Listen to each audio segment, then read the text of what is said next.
Hi అండి అందరికీ. నేను రాజేశ్వరి కార్తిక్. బాబోయ్! ఏంటండి బాబు ఈ చలి, ఎముకలు గడ్డగడుతున్నాయి.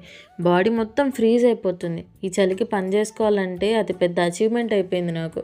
నాకేమో కొంచెం బాగా ఫ్రీ టైం దొరికేది అంటేనే శివు పడుకున్నాక నైట్.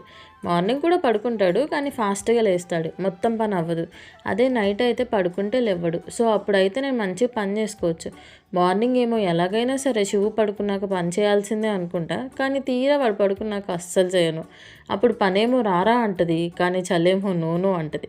ఫైనల్గా నేను చలికి హ్యాండ్ ఓవర్ అయిపోతానండి. ఎందుకంటే దానికి మనం హ్యాండ్ ఓవర్ అవ్వకపోతే తర్వాత అది మనకు హ్యాండ్ ఓవర్ అవ్వదు. అందుకని అవ్వాల్సి వస్తుంది. ఏం చేస్తాం, తప్పదు మరి. అయినా ఇంట్లో ఉండి పనులు చేసుకోలేక నేనే ఇంత వణికిపోతే మరి బయట పని చేసేవాళ్ళు, వాళ్ళకి ఇంకెంత చలిగా ఉంటుందో కదా. పాపం మా ఆయన నైట్ అంతా చలికి డ్యూటీ చేస్తారు. నా కోసం, మా బుడ్డిగాడి కోసం నైట్ అంతా చలికి కష్టపడతారు. ఎంతైనా మా ఆయన గ్రేట్ కదండి. ఇప్పుడే ఇలాగుంటే నెక్స్ట్ మంత్ ఇంకెలాగుంటుందో.